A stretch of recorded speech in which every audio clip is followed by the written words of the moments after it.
Olá, meus amigos do Tecmundo, tá tudo bem com vocês? Hoje começa como se fosse um episódio do Tec Inverso, Tec Entrevista, um híbrido, um bate-papo.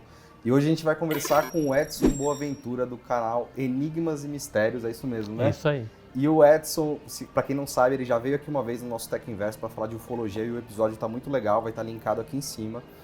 Só que hoje o nosso papo vai ser um pouquinho mais focado, não vai ser tão longo que nem o outro episódio. A gente vai falar sobre os agroglifos, que são aqueles crop circles, aqueles desenhos e plantações. E vamos falar também sobre os relatos de OVNIs na guerra, entender se esses relatos são novos, houveram outros relatos antes. Então vamos começar esse papo. Tudo bem, Edson? Tudo bem, um prazer estar aqui novamente, né? A gente batendo um papo aí sobre ufologia. Já tomei um cafezinho ali, né? Sim. E tenho certeza que vai ser bem interessante esse papo, como o outro que a gente teve também sobre metamateriais, tecnologia extraterrestre, foi bem bacana. Foi. Né? E hoje a gente vai estar falando aí sobre os agroglifos, crop circles, né? Que é um assunto que está na mídia, né? Atualmente, porque aconteceu um fato recente, né? Aconteceu acho que semana passada, né? Isso. Em Ipuaçu, Santa Catarina, o dono de um sítio foi na mídia e falou, olha, apareceu o desenho aqui na plantação e tal, não sei o quê. Mas, ao mesmo tempo, Ipuaçu é uma cidade já conhecida por isso, né? Isso, porque desde 2008 que o fenômeno se manifesta lá. Mas tem uma certa controvérsia, né? Será que é autêntico? Será que é fake, né? Será que alguém está fazendo isso com alguma intenção de ganhar dinheiro, de atrair o turismo, né, para aquela localidade? Vamos chutar essa bola logo. Qual que é a sua opinião sobre esses desenhos nas plantações? Você acha que talvez possa ter alguma relação com algo de outro planeta ou é uma coisa mais artística, uma coisa mais turística? Olha, eu pesquisei profundamente esse fenômeno, principalmente a partir do ano de 2002, quando eu fui para a Inglaterra, onde acontecia esse fenômeno lá, e eu tinha assim uma percepção anterior a 2002 que ficava meio que intrigado com esse tipo de coisa. Será que poderia ser uma comunicação, algum tipo de mensagem dos tripulantes aí dos OVNIs, embora na maioria dos casos não era observado nenhum objeto voador não identificado. Quando eu estive então na Inglaterra para checar isso em loco, eu estive com várias pessoas lá que se intitulam Circle Makers, são fazedores de círculos. Então tem grupos especializados na Inglaterra que competem todos os anos entre si para poder ver quem que faz o maior, o mais bem elaborado, o mais geométrico e tem uns que perfeito. São umas coisas que você olha assim e você fala, meu, coisa mais linda, né? Como que o cara faz um negócio desse? Então, e aí chegando lá a gente percebeu que era mais esse tipo de coisa, embora exista um fenômeno OVNI autêntico que, vez ou outra, pode sim pousar em plantações, né? Tanto na Inglaterra como em qualquer outro lugar do mundo. Mas esse fenômeno, né, dos crop circles, ele foi ganhando a mídia, não é algo tão assim novo, porque foi a partir da década de 80 que ele se popularizou. Depois apareceram inclusive dois velhinhos lá que faziam os crop circles com tábuas, umas tabuinhas e cordas, né? E outros grupos na atualidade têm feito esse tipo de coisa, inclusive como marketing, né, de grandes empresas, por exemplo a Audi, a Hello Kitty, né? Então o pessoal tem feito esse tipo de desenho como marketing, eles vendem esse serviço, vão lá e fazem, e hoje a gente sabe que não tem nada a ver com o fenômeno OVNI autêntico, não seriam mensagens. Eu até fiz uma brincadeira aqui, colocando um tipo alfa, né? Então ele falando aqui, vamos fazer desenhos nas plantações. Vou colocar e aqui aí, para a câmera pegar. Tem muita gente que pode de repente achar que não, né? Porque eles olham aqueles círculos grandes, né? E bem rebuscados, e com formatos geométricos bem complexos. Então o pessoal pode pensar, não, isso aí é obra de extraterrestre. Mas você acha que o extraterrestre vai vir lá dos confins do universo para ficar desenhando implantação, sendo que um contato mais direto seria algo bem mais lógico e plausível, né? Eu acho que o que pode levantar também essa ideia de o pessoal achar que é uma coisa extraterrestre é porque são uns desenhos muito complexos e a explicação que deram para como faz esses desenhos é uma tábua com corda. Aí você fica meio... e aparece só durante em uma noite aparece o desenho. Mas é uma coisa que é meio difícil também de você avaliar, né? A palavra do...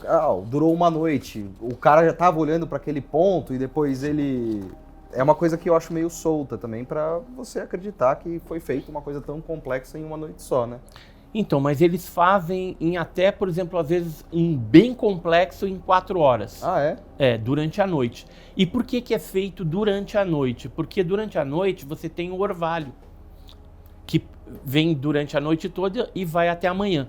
Como a vegetação, né, a plantação de aveia, de trigo, ela é dobrada, esse orvalho, né, que fica meio úmido, ele não deixa que o caule da vegetação, né, da plantação quebre. Então, quando amanhece, ele está dobrado sem quebrar naquele formato que as tábuas e as cordas fizeram, né? Entendi. E esse, por exemplo, de Pau-Sul, né, que a gente estava falando, do dia 4, né, de outubro... Esse aqui no Brasil. ...de 2022, ele não é um círculo assim tão complexo. Inclusive, eu estava olhando nos meus arquivos aí, eu achei uma outra fotografia de um círculo que foi feito em 5 de agosto de 93, na Inglaterra também, foi fotografado pelo Colin Andrews, que é um pesquisador, e olha a semelhança com esse objeto. Na verdade, foi só acrescentado mais um círculo em volta desse desenho, né? Mas esse tipo de formato já havia aparecido e não é um formato tão complexo como esse, por exemplo, que é mais simples, né? Simples também, aqui já começa a ficar um pouco mais complexo. E isso aqui são postais, cartões postais, que a gente trouxe em 2002 de alguns círculos lá, porque isso aqui virou algo comercial. Aham. Então esses grupos iam para lá, faziam esses círculos e depois o próprio dono da fazenda, ele se beneficiava com essa mecânica, ou seja, ele cobrava de 1 a 2 libras para a entrada das pessoas que iam lá nos círculos e sentiam, né, entre aspas, alguma coisa, ficavam lá meditando, achando que então era tudo sobre dinheiro. Algo extraterrestre. É tudo sobre dinheiro no final das contas, talvez. Tudo rola em torno do dinheiro, né? Então tem todo o marketing, mas dentro desse assunto dos crop circles, agroglifos, né? Existe também uma gravura, que essa gravura aqui ela é conhecida como a gravura do demônio ceifador, porque aparece uma espécie de demônio com uma foice e cortando o trigo. A história que nós levantamos naquela época lá em 2002 e que as pessoas contam é que esse demônio, na verdade, apareceu na plantação de um cara que ia vender o produto da agricultura dele lá, mas não vendeu por um preço justo, e aí o demônio foi lá e né, acabou cortando. Aí de manhã, quando o fazendeiro acordou, que foi olhar a sua plantação, tinha essa marca. O material que foi utilizado é um material antigo, foi usado também uma máquina aí datilográfica antiga também, com letras antigas, e isso, por ser uma gravura talvez datada aí de 1678, você vê aqui, as pessoas acreditavam que poderia ser algo autêntico. Mas o que a gente levantou lá? Conversando com as pessoas a respeito desse negócio, nós descobrimos, inclusive eu cheguei a fazer uma matéria no portal Burn, falando a respeito desses círculos e sobre o demônio ceifador. Olha só que interessante que a gente descobriu lá. A gente ouviu falar que essa gravura, quem conseguiu ela, que não quis identificar, até hoje não é identificado, apenas pelas iniciais HT, ele queria vender inicialmente por 800 libras. esse desenho. Depois ele acabou vendendo, caiu o preço para 300 libras. Só que se descobriu posteriormente que isso aqui era um fake. Foi utilizado um papel antigo, realmente foi feito toda uma montagem, mas isso efetivamente nunca existiu. Então não é a prova definitiva de que o fenômeno dos crop circles é algo tão antigo assim, né? 1678. Sim. E sim algo mais moderno a partir da década de 80, quando dois velhinhos lá assumiram a autoria dos círculos. Mas não só os velhinhos lá assumiram, mas eu vou te mostrar um negócio interessante que nós descobrimos, que são esses grupos, né? Os cyclomakers. São grupos de pessoas que fazem esses crop circles de maneira artística. De maneira artística, né? Então, deixa eu te mostrar. E isso aqui deve parar na internet como algo feito por ETs, isso. Né? Então, olha só o que eles fazem. A Hello Kitty, né? Isso aqui é extremamente complexo. O Pac-Man, né? Mas esse aqui não é tão complexo. Se você visse, por exemplo, isso aqui foi em Salisbury Hill, na Inglaterra, em 2001. Se você olhasse algo desse tipo, você diria, pô, é extraterrestre, porque é um negócio gigantesco e bem complexo, geométrico, certo? Mas qual é a notícia que eu tenho para você? Aqui estão as pessoas fazendo esse círculo e existe... olha aí pro pessoal de casa ver. Existe um endereço no YouTube onde você vê as pessoas fazendo esse tipo de coisa. E é um desenho bem grande, de muitos metros de diâmetro, e que foi feito rapidamente. Só que, nesse caso, eles fizeram de dia porque era para uma gravação de uma televisão. Mas existem outros complexos também. Dá uma olhada nesse daqui. Isso aqui é tudo feito por esses grupos especializados. Um mais complexo que o outro. Tem carro, né? Tem algumas figuras que são fractais, né? E aí também eu coloquei aqui, ó, o Cyclomakers TV, ele tem um vídeo onde eles gravaram fazendo esses círculos durante a noite, com câmera infravermelho. E esse círculo complexo, são vários, foi feito em 4 horas. Caramba! 4 horas. Mas é bonito, né? Eu acho bonito pra caramba. É uma arte muito interessante. É né? uma arte. Assim, nunca ninguém viu uma nave descendo ali, fazendo esse tipo de coisa. Na tua experiência, então, dos teus estudos, qual é a marca que um objeto voador não identificado deixaria caso... são só círculos normais? Queimação? São círculos mais simples. Entendi. Né? Quando a gente vê alguma coisa mais rebuscada assim, aí já é associado a crop circles ou agroglifo. O agroglifo, para você ter uma ideia, ele é uma terminologia que foi criada para o Brasil a partir de 2008, principalmente no sul do nosso país, aí alguns estados, Rio Grande do Sul, Santa Catarina, Paraná, né? Alguns dos círculos que apareceram lá, um dos mais polêmicos foi o de Prudentópolis, em 2016, que é esse daqui. E aí você percebe que é um círculo bem mal feito. Ah, é? Não tem uma simetria. Por exemplo, esse círculo aqui de baixo ele tem 12 metros de diâmetro. Sim. E o de lá tem apenas 8 metros. E esse número 43, que não tem nada de alienígena, era o número do candidato na época, né, que estava concorrendo à prefeitura. Então o político estava usando até ET para conseguir ser eleito. Usando, né, porque isso daí seria filmado de alguma forma. Teve o Joseph Prado, ele fez uma matéria na época na Burn, rechaçando, né, todo esse aspecto de como que era feito isso. Sim. E aí como que é feito esses círculos? Porque as pessoas geralmente falam que não tem nenhuma marca de pegada, de como que chegou lá. É porque o pessoal geralmente vai por esse caminho aonde passa o trator.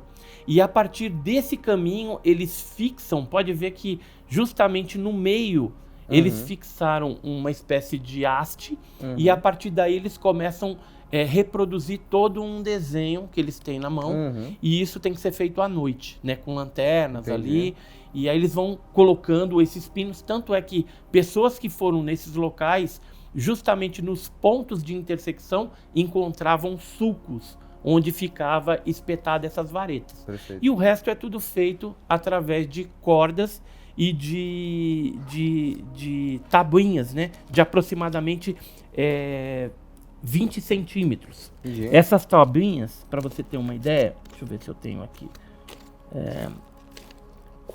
Eu coloquei aqui dá pra gente ter uma ideia. Aqui, ó. Sim. São tábuas, né? Aqui são as hastes que geralmente eles espetam.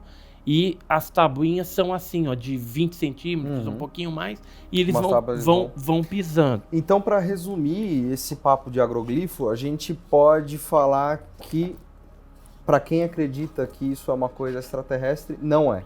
Não é. Não é. Lembra que eu falei da Audi? Ó, esse é o da Audi. Ah. E tem até o nome da pessoa que fez aí, que é o eu Julian acho que esse crop circle acaba deixando claro, talvez, qual é o intuito dele existir, né? Que é ou algo artístico ou algo de marketing, talvez para ganhar dinheiro, talvez tal, de alguma forma, competição artística, para vender revista, né? Porque no passado tinha uma revista que se aproveitava desses casos para poder vender matéria, fazer evento, né? Livros também. Teve um livro que foi escrito, inclusive, por um cidadão que esse pessoal da revista julgava ele como um especialista nos círculos ingleses, só que ele nunca foi para a Inglaterra. Na verdade, ele fez um livro de copy-cola, né? Ele pegou algumas matérias na internet e gerou um livro e era tido como um especialista brasileiro no assunto. E, na verdade, não era especialista de nada, né? Outra coisa interessante é esse que apareceu em Santa Catarina, na região de Entre Rios, em 2020. E a gente vê aí que ou o alienígena tá bêbado, porque, saiu muito torto, né? Muito torto esse negócio, ou simplesmente, sei lá qual foi o chá que eles tomaram antes de fazer esse círculo aí. Então, esse tá muito torto. Então, o que a gente ficou sabendo também, através de algumas fontes, a gente tem até alguns áudios que vazaram aí de uma conversa em que uma pessoa muito próxima dessas pessoas que estavam fraudando os círculos, ele falava do esquema que trazia pessoas dos Estados Unidos que tinham uma certa técnica melhor para fazer isso, e aí era pago, essas pessoas elas vinham para o Brasil, faziam tudo isso lá no sul do nosso país, né? Sim. E depois tinha uma galera aí, tanto prefeituras e alguns grupos ufológicos também que se aproveitavam desse fenômeno para ganhar dinheiro. E o próprio jornalismo também fazia um sensacionalismo grande em cima. Quando apareceu este círculo agora, dia 4/10, nós que somos lá da revista OVNI Pesquisa, resolvemos fazer uma campanha onde a gente está pagando R$8.000 para a pessoa que assumir a autoria do círculo. Olha só. Tá? Então a gente tem um telefone, as pessoas podem entrar em contato. Porque que legal, eu vou ler aqui para o pessoal que está assistindo a gente. A revista OVNI Pesquisa, em conjunto com o Museu de Ufologia, vai oferecer R$8.000 para quem nos der informações sobre os autores dos desenhos em Santa Catarina. Se quem fez se apresentar, iremos pagar de imediato R$5.000. As informações podem ser enviadas pelo WhatsApp, manteremos sigilo absoluto. E o WhatsApp é 31 99426 5326 e tem o site também www.ovnipesquisa.com.br. Como você havia perguntado, né, o que é um círculo autêntico, né? Eu tenho, por exemplo, aqui documentos da aeronáutica. Isso aqui, por exemplo, é da AFA, da Academia da Força Aérea. E a gente tem aqui um relatório. Eu vou pegar as fotos para a gente ter uma ideia. Foi num canavial que aconteceu o pouso de um objeto e depois eles mandaram lá um helicóptero para poder filmar essa marca de 18 metros de diâmetro. Né? Então isso daqui seria um crop circle real?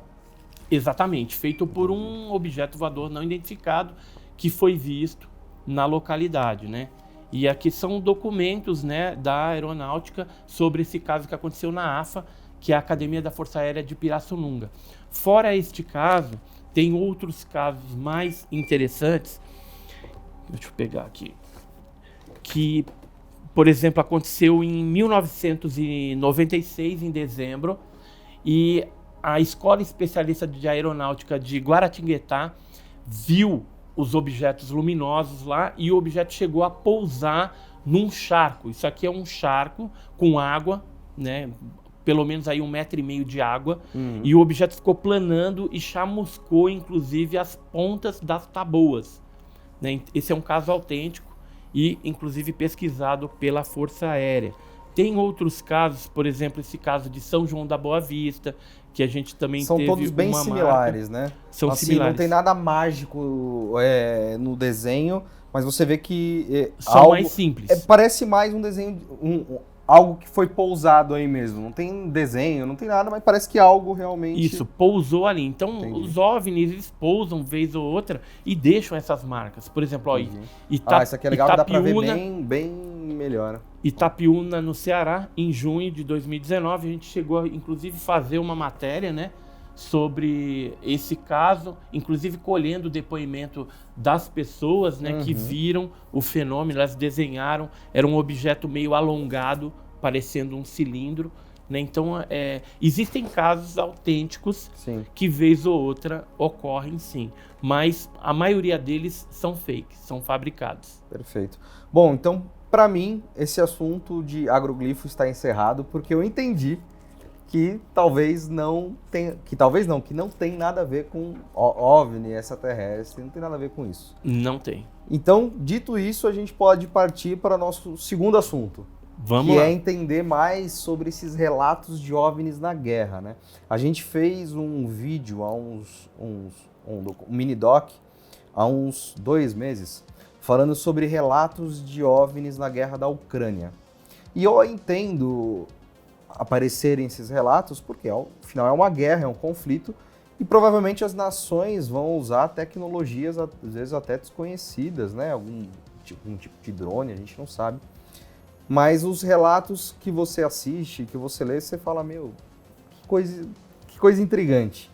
E se a gente pegar a nossa memória e começar a lembrar, a gente lembra da Segunda Guerra Mundial, que tiveram o relato dos Foo Fighters, exatamente, né? Aquelas bolas de fogo. Então, toda guerra tem relato de OVNI. O que você relembra sobre OVNI em guerra? Olha, desde as guerras antes da era moderna, dos discos voadores, já apareciam. Por exemplo, você pega aquelas guerras na Europa, né, de espada mesmo, né, que era um negócio bem a barbárie, né, ali, já apareciam objetos que eles chamavam de escudos voadores. Às vezes apareciam coisas que pareciam cruzes.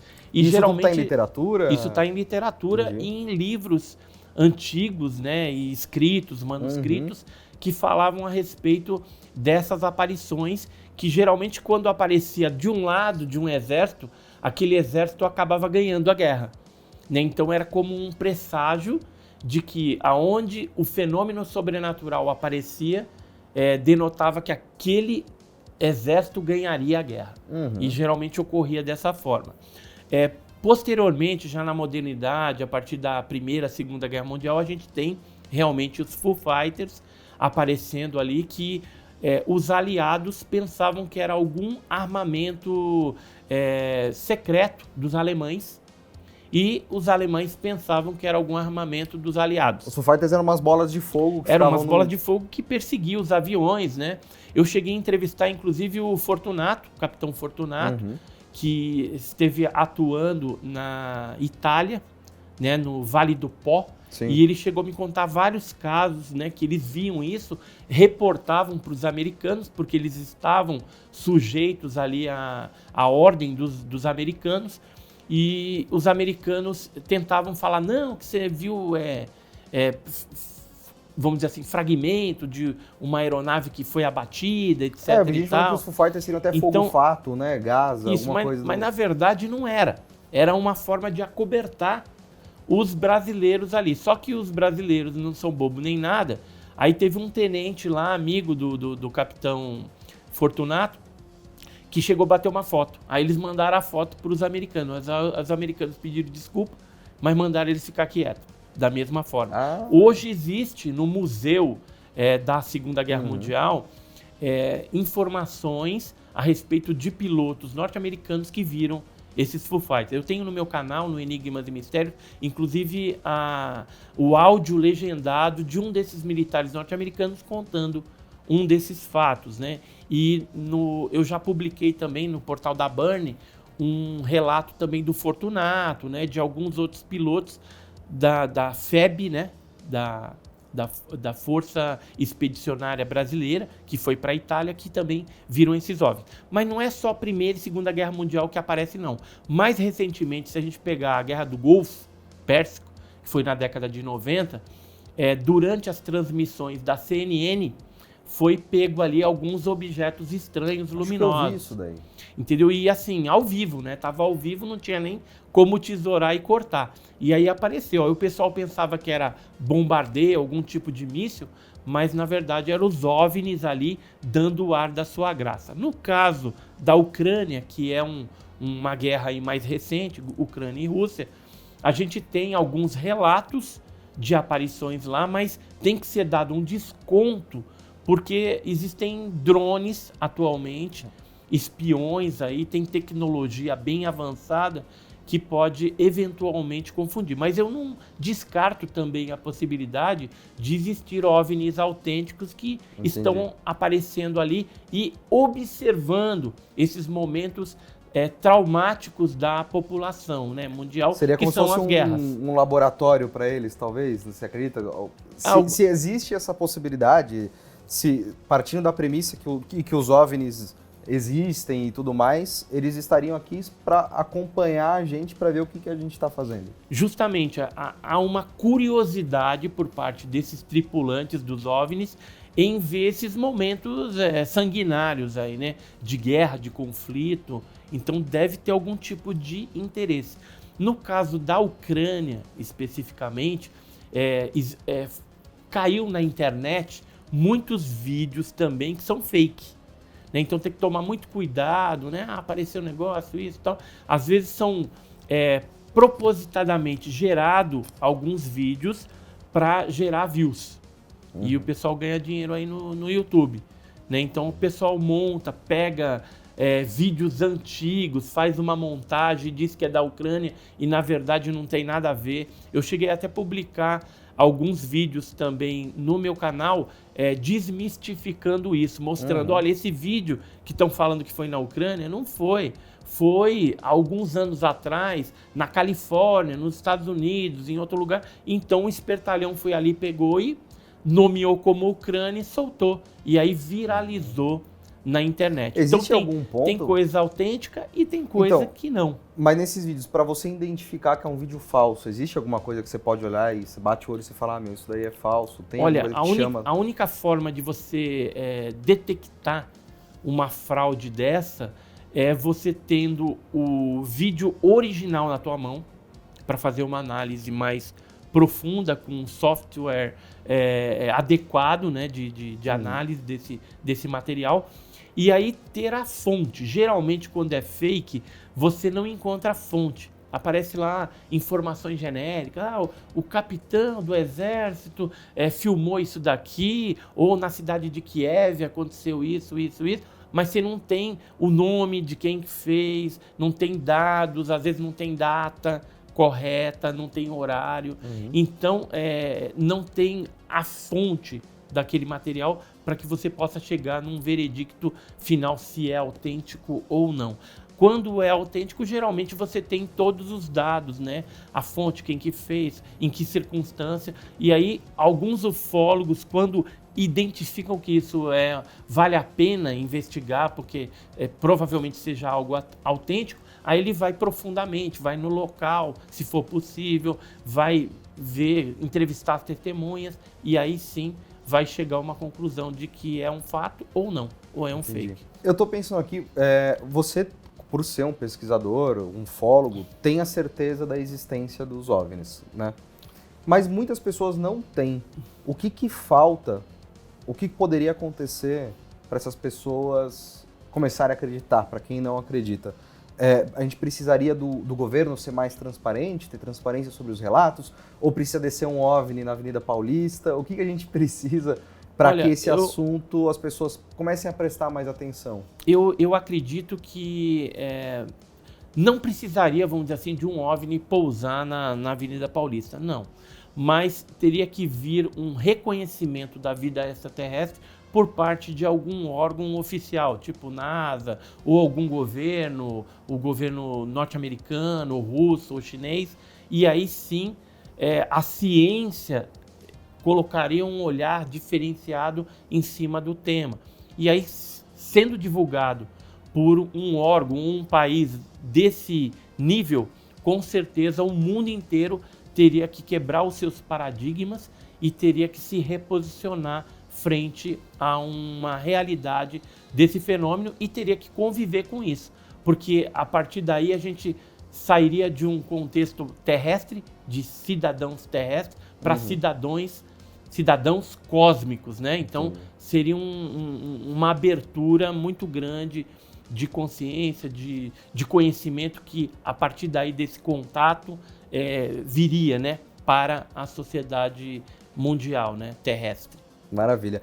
Edson, eu vou ter que encerrar o nosso papo, mas eu queria agradecer muito a tua presença aqui e já quero estender um convite para a gente fazer um podcast, mais um, porque aquele nosso primeiro tá muito legal. Muito legal. E eu quero mais um, assim, daquele da gente ficar na mesa um tempão batendo papo.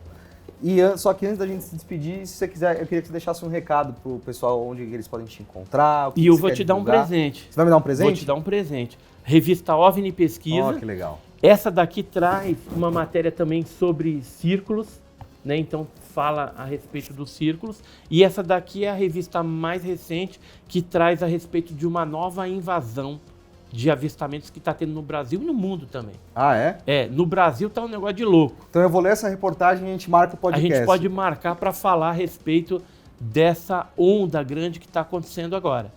Né? Então, falando aí, quem se interessar pela revista também, a gente tem o site www.ovnipesquisa.com.br. Quem quiser aprender um pouquinho mais a respeito de ufologia séria, pode entrar no canal no YouTube, canal Enigmas e Mistérios.